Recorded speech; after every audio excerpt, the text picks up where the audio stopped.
Once upon a time, there was a little girl called Michaela. Michaela loved playing in the forest.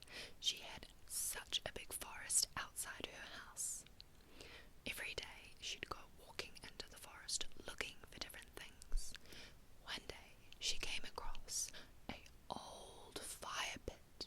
Someone had had a fireplace the very night before. She reached down and touched the ashes. The ashes were still warm. Someone was around. She went snooping very quietly, very carefully, looking for traces of different people. She came across a pig, but that was fine. They just scuttled off. She came across a fox. She held her breath.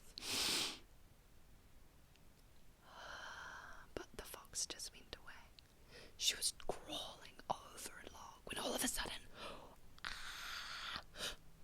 she stumbled across a person covered in a parachute. "Hello?" she asked. Replied the person under the parachute. "Can I help you?" she asked. Replied the person in the parachute. She lifted the parachute back very gingerly and looked, and just as she looked, they died.